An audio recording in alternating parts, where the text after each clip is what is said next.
नमस्कार, आप देख रहे हैं न्यूज़ो और मैं हूं प्रवीण झा। बात करेंगे मोदी मंत्रिमंडल विस्तार की।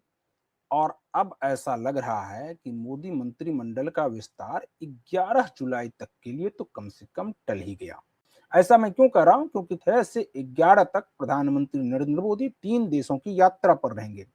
इंडोनेशिया जाएंगे, इंडोनेशिया के बाद ऑस्ट्रेलिया जाएंगे और ऑस्ट्रेलिया के बाद न्यूजीलैंड जाएंगे। और 11 तारीख तक का ये दौरा है।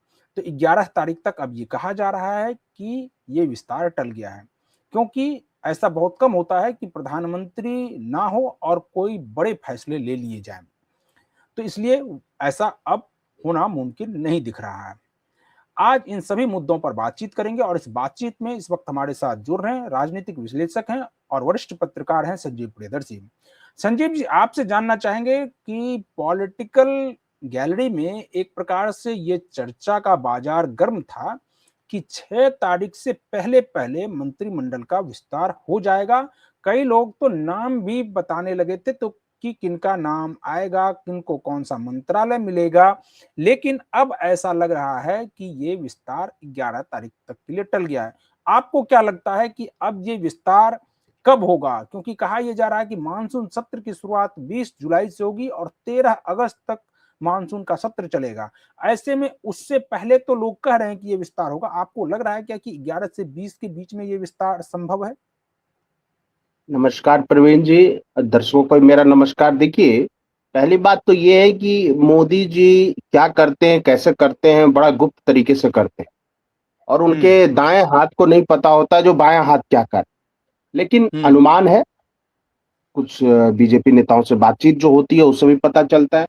देखिए, हम्म। एक पेंच तो फंसा हुआ है टीएमसी के हम्म। बागी सांसदों को लेकर। अगर हम्म। उनकी पार्टी को आधिकारिक मान्यता मिल गई, क्योंकि देखिए 2-3 दिन पहले ऋतुव्रतों ने दावा किया है इलेक्शन कमीशन में जाकर और पार्टी ऑफिस भी अपने कब्जे में ले लिया है। तो अगर उस टीएमसी को, जो भी है टीएमसी ऋतुपदों को अगर मान्यता मिल जाती है तो ये जो सांसद बागी हैं इनको उस हम्म। पार्टी में अब तब रिप्लेस, वो लोग जाएंगे उस पार्टी में और तब टीएमसी वापस आ को, जाएंगे।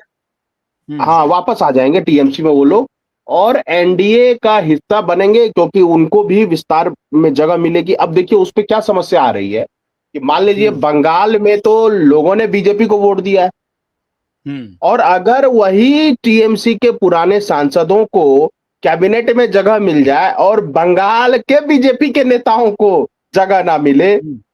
तो ये बंगाल की जनता बर्दाश्त नहीं करेगी। आप समझिए, हम्म। ये पिछले दरवाजे से ममता के उन गैंग की एंट्री होगी क्या मोदी कैबिनेट में, जिन्होंने हमेशा बीजेपी वर्करों को धमकाया, बीजेपी वर्करों को मारने की धमकी दी, उनको सताया और बीजेपी के नेताओं को दरकिनार करके क्या उनको मंत्रिमंडल में जगह दे दी जाएगी? क्योंकि बंगाल एक टर्निंग पॉइंट है बीजेपी के लिहाज से और भारतीय हम्म। राजनीति के अध्ययन के हिसाब से भी टर्निंग पॉइंट है। तो वहां जो बिल्कुल। जनता ने जो अपार समर्थन दिया है उसका रिप्रेजेंटेशन किस तरह से होगा मोदी कैबिनेट में, उस पे भी हम्म। चर्चा चल रही है कि क्या वो जगह बीजेपी के मूल नेताओं को मिलेगी या उन बागी सांसदों में से भी कुछ को मिलेगा। अगर बागी हम्म। सांसदों को ज्यादा मिल गया तो बीजेपी की हम्म। संगठनात्मक इकाई में आक्रोश होगा, इसमें कहीं दो मत नहीं है। लंबे समय से देखिए, जब साइनी घोष की एंट्री की बात थी या शत्रुघ्न सिन्हा हम्म। की एंट्री की बात थी तो सारे बीजेपी के वर्कर खुलकर विरोध कर रहे थे। कलकत्ता से बिल्कुल। लेकर दिल्ली तक हर जगह विरोध कर रहे थे कि तब हम क्यों लड़े भैया। जब हम्म। जब सत्ता की बात आई तब आपने उनको दे दिया, जैसा बीजेपी में होता है कि अपने मूल हम्म। कार्यकर्ताओं को देखते नहीं, बाहर से आने वालों को देखते थे। एक तो ये चर्चा है। दूसरी बात देखिए, उत्तर प्रदेश में हम्म। चुनाव है, बिल्कुल। पंजाब में चुनाव है, उत्तराखंड में है, फिर उत्तराखंड में। हिमाचल में है। हम्म।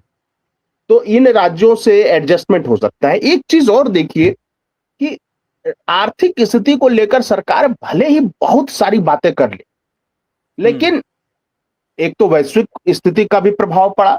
दूसरी बात हम्म। जो है रेवेन्यू जनरेशन, वो उसका जो मॉडल है वो निर्मला सीतारमण नहीं कर पाई। मैंने कई प्लेटफॉर्म पे आज से 1-1.5 साल पहले बोला था कि आज ना कल निर्मला सीतारमण जी का विकल्प खोजना होगा बीजेपी को, हम्म। क्योंकि ऐसा नहीं हो सकता कि डूबते शेयर मार्केट में अगर 2 रुपए कोई कमा रहा है तो उसमें 30 पैसे सीतारमण जी को चाहिए और उसके अगर 1 लाख रुपए डूब गए तो उसमें सरकार से को कोई लेना देना नहीं, ऐसा तो नहीं चल सकता।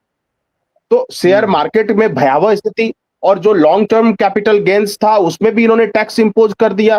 तो एक ऐसी बिल्कुल। टैक्स रिजीम, ठीक है, इनकम टैक्स में राहत मिली है लोगों को, मध्यम वर्ग को, इससे इनकार नहीं कर सकते।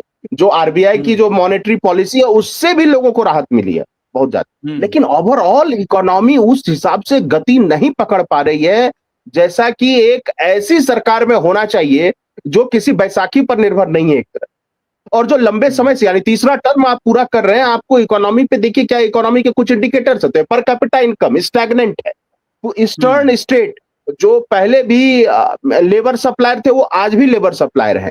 और आप देखिए मैन्युफैक्चरिंग इंडस्ट्री जो ग्रोथ करनी चाहिए थी, जो इस सरकार का एक वादा था, वो नहीं हो पाया। हम मैन्युफैक्चरिंग में अभी भी जो है कुछ ज्यादा नहीं कर पाए प्रवीण जी। जो कांग्रेस की स्थिति थी वही इसमें स्थिति है। एक बात और, हमारी ओवर डिपेंडेंसी सर्विस सेक्टर में है, और सर्विस सेक्टर, मान लीजिए किसी भी तरह के वैश्विक विवाद में सर्विस सेक्टर पे स्ट्रेस आ जाता है।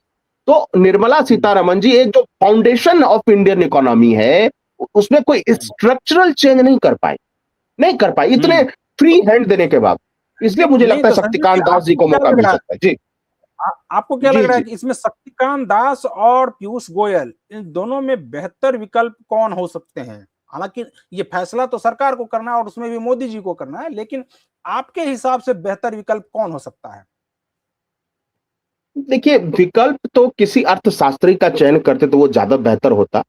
लेकिन अगर आप निर्मला सीतारमण और शक्तिकांत दास में पूछेंगे तो किसी भी गिवन डे पे Shaktikanta Das would be perform better, किसी भी उसमें। हालांकि वो भी ब्यूरोक्रेट से ही वो गए, आरबीआई गवर्नर बने, और वो भी एक ऐसी घटना थी जिसको सामान्य रूप से नहीं लिया जा सकता था, क्योंकि वो वही ब्यूरोक्रेसी पृष्ठभूमि से ही गए। और हमेशा आरबीआई का गवर्नर दुनिया का उनका बैकग्राउंड भी इकोनॉमिक्स बैकग्राउंड नहीं रहा, उनका बैकग्राउंड भी नहीं हिस्ट्री रहा। बैकग्राउंड रहा। हाँ, तो दुनिया के महान अर्थशास्त्री, जो मशहूर अर्थशास्त्री होते हैं, वही आरबीआई गवर्नर बनते हैं।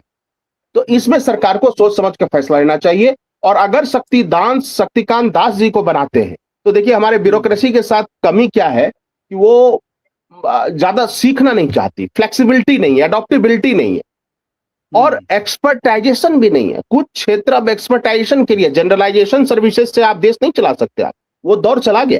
तो या तो अगर उनको वित्त मंत्री बनाते तो एक ग्रुप ऑफ एक्सपर्ट अर्थशास्त्रियों का एक बनाए जो कि सलाह दे, और थोड़ा थोड़ा हमें सर्विस सेक्टर पे डिपेंडेंसी कम करना चाहिए, क्योंकि हम जानते हैं हमारी सर्विस सेक्टर पर जो डिपेंडेंसी है प्रवीण जी, उससे हम अमेरिका पे बहुत ज्यादा निर्भर है।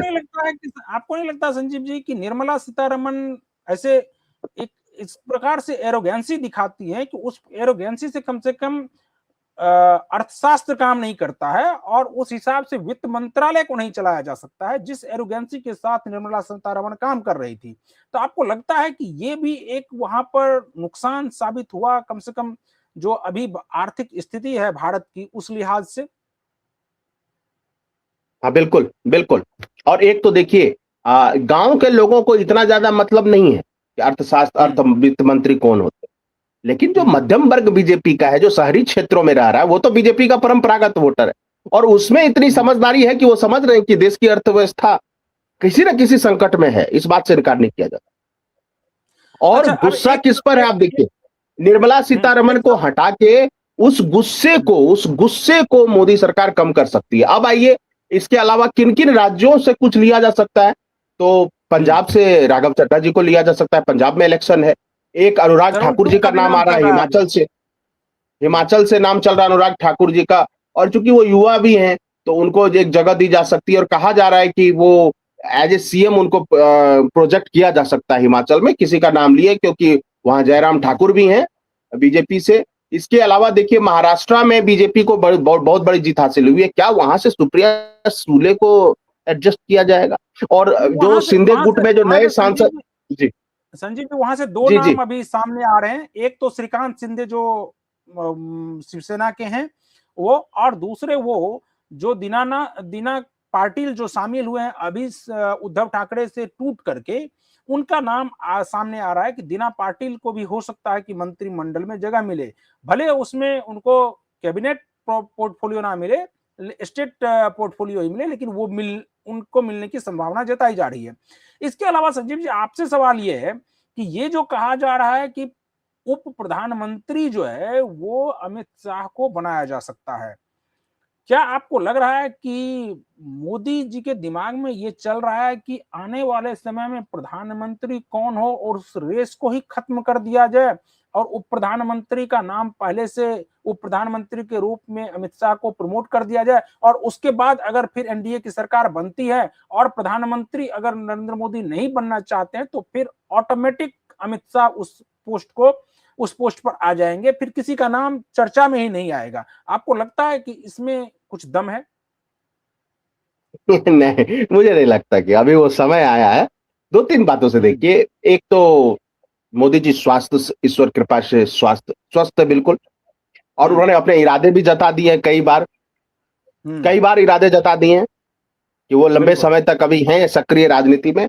और हम्म। जितनी देखिए राजनेता का उम्र मायने नहीं रखता, वो लोकतांत्रिक जो प्रक्रिया उसमें जीत कितने हासिल करते हैं, इलेक्टोरल हम्म। विक्ट्री उससे होता है। और बिल्कुल। दूसरी बात है, अब आपने पूछा कि वो क्या उप प्रधानमंत्री बनना, मैं ये पूछ रहा हूं अपने दर्शकों से हाँ, भी, और क्या उप उसमें फिर आप लाल प्रधानमंत्री। कृष्ण आडवाणी का नाम लेंगे कि लाल हाँ, कृष्ण आडवाणी तो नहीं बन पाए। बहुत सारे हैं, इससे पहले भी हाँ। उप प्रधानमंत्री होना प्रधानमंत्री बनने की गारंटी नहीं। हाँ, 8 में से कुछ ही बन पाए, बाकी तो नहीं बन पाए। हाँ, तो इसलिए हमें ध्यान रखना चाहिए। दूसरी बात है कि अमित शाह जी होम मिनिस्टर हैं, और हम्म। इसके अलावा वो निश्चित रूप से बीजेपी के चुनावी मशीनरी को भी वो कंट्रोल और कमांड करते हैं। तो ऑलरेडी उन पे बहुत ज्यादा वर्क का प्रेशर है।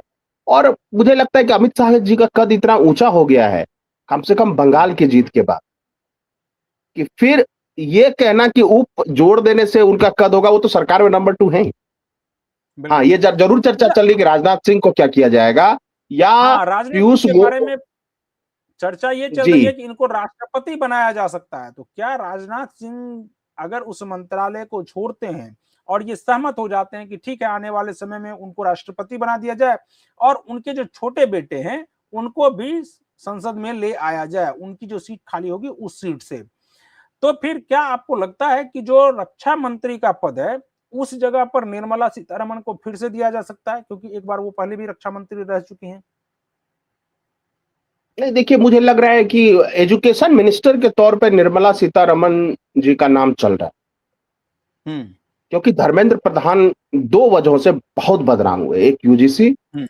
और दूसरी नीट दूसरे नहीं। में जो गड़बड़ी हुई। यूजीसी से क्या हुआ कि बीजेपी का सामान्य जाति का जो वोटर है, उसमें हम्म। आक्रोश की लहर, अभी तो वो आक्रोश की लहर ठंडी हो गई क्योंकि सुप्रीम कोर्ट से स्टे मिला हुआ है। अदरवाइज हम्म। आज से 2-3 महीने पहले पूरे राष्ट्रीय स्तर पर चर्चा का ही मुद्दा था, और यही सबसे बड़े बिल्कुल। विलेन थे, धर्मेंद्र प्रधान। तो धर्मेंद्र हम्म। प्रधान की छुट्टी हो सकती है, और इनको कहा जा रहा है कि हो सकता है निर्मला सीतारमण जी को एजुकेशन मिनिस्टर बना दिया जाए। जहां तक फाइनेंस मिनिस्टर की बात है, 2 बड़े लोग इसमें शामिल हैं। एक तो आपने नाम बता दिया, शक्तिकांत दास, दूसरा पीयूष गोयल को भी कहा जा रहा है, क्योंकि ऑलरेडी पीयूष वो गोयल का भी चार्टर्ड नाम। अकाउंटेंट है। हाँ, तो पीयूष हम्म। गोयल जी का भी उसमें दौड़ में शामिल है। और राघव चड्ढा जी कैबिनेट मंत्री बन सकते हैं पंजाब कोटे हम्म। से। और विनोद तावड़े जी का संसदीय बोर्ड में शामिल होने की बात है। तो बहुत सारे ऐसे नेता हैं। और अब देखिए, वैसे कहना तो बड़ा मुश्किल है राजनाथ सिंह को लेकर, क्योंकि अभी हम्म। तो राष्ट्रपति चुनाव में बिल्कुल। वक्त है अभी राष्ट्रपति चुनाव में। देखिए, राजनाथ सिंह को अचानक से आप मंत्रिमंडल से बाहर नहीं कर सकते, क्योंकि हम्म। एक बार ऑलरेडी देखिए वो उनका पोर्टफोलियो कमजोर किया, डिफेंस मिनिस्टर बनाया उनको। हाँ। हाँ, बिल्कुल। नंबर 2 से उनको नंबर 3 पे पहुंचाया। और अगर हम्म। उनको बाहर करते हैं तो सामान्य वर्ग तो नाराज है ही। क्या 27 हम्म। में क्षत्रिय वोटर जो हैं यूपी के, जिनकी अच्छी खासी आबादी है, बहुत और अगर प्रभावशाली समूह है। राष्ट्रपति और अगर राष्ट्रपति उनको बनाने की बात होगी तो जब राष्ट्रपति का चुनाव आएगा उस वक्त हो सकता है उनको एलिवेट कर दिया जाएगा, उस वक्त उनको कहा जाए कि अब आप इससे हट करके बन जाइए। ऐसा तो है नहीं कि उस वक्त उनको नहीं बनाया जा सकता है। देखिए, मुझे ऐसा लग रहा है कि राष्ट्रपति अब जब भी बनेंगे वो साउथ इंडिया से बने, क्योंकि हम्म। साउथ इंडिया पर बीजेपी का फोकस है, या फिर कोई वंचित समूह से ही राष्ट्रपति बने। और एक चीज का ध्यान रखना चाहिए, हम्म। जो बिहार के गवर्नर आरिफ मोहम्मद खान साहब, हाँ, उनका भी नाम वो चर्चा भी में अभी बैठे हैं। तो है। जो उन पर बहुत सारे लोग आरोप लगाते हैं, माइनॉरिटी ये, माइनॉरिटी वो, तो हो सकता है कि आरिफ, क्योंकि एक चर्चा ये थी प्रवीण जी कि आरिफ मोहम्मद खान साहब को बांग्लादेश में भेजा जाएगा हाई कमिश्नर बना के, लेकिन कैबिनेट मंत्री का रैंक देकर उनको भेजा जाएगा। लेकिन हुआ क्या कि he is a genius in Islamic studies और कंपैरेटिव रिलीजियस पॉलिटिक्स, लेकिन उसमें क्या है कि उनको बांग्ला नहीं आती, इसीलिए दिनेश हुँ, त्रिवेदी जी को वहां भेजा गया कैबिनेट मंत्री का रैंक देकर। Is not normal high commissioner of India in Bangladesh, वो हुँ, कैबिनेट मंत्री के रैंक के। और इसलिए जब उन्होंने अपना क्रेडेंशियल्स दिया हुँ, बांग्लादेश के राष्ट्रपति को, तो उस समय आप देखिए उनकी स्वागत की जो सेरेमनी एक तरह से हुई, क्योंकि उनका रैंक कैबिनेट मंत्री का है। तो दिनेश हुँ, त्रिवेदी क्योंकि बांग्ला स्पीकिंग है, तो वो बांग्लादेश में जो अभी विपरीत परिस्थितियां चल रही हैं भारत को लेकर, या भारत के खिलाफ जो प्रोपेगेंडा फैलाया जा रहा है, वो उसको हुँ, कंट्रोल कर सकते हैं। और ये दिखा भी कि उन्होंने शुरुआत के 10 दिन में ही दिखा दिया, जब उन्होंने वीजा के लिए खोला, उसमें 2 दिनों में, मतलब 24 घंटे में 1,70,000 से ज्यादा लोगों ने अप्लाई किया, और लंबी लंबी लाइनें लगी हुई जमुना कॉम्प्लेक्स ढाका में, लंबी लंबी लाइनें। हुँ, और लोग कह रहे हैं कि मुझे मेडिकल के लिए जाना है, एजुकेशन के लिए जाना है, टूरिज्म के लिए जाना है। तो जो एक एंटी इंडिया बनाने की कोशिश हुई थी नैरेटिव बांग्लादेश में, उसको तोड़ दिया है दिनेश त्रिवेदी जी ने। लेकिन मेरा फिर वही चलिए। सवाल है कि क्या आरिफ मोहम्मद खान भविष्य के राष्ट्रपति हैं? हाँ, ये सवाल अभी भी क्योंकि चर्चा में है। ये जी, पॉलिटिकल इसलिए मुझे नैरेटिव इस लगता तरह है से कि चलता है। राजनाथ सिंह जी जहां हैं वहीं रहेंगे, ज्यादा संभावना है।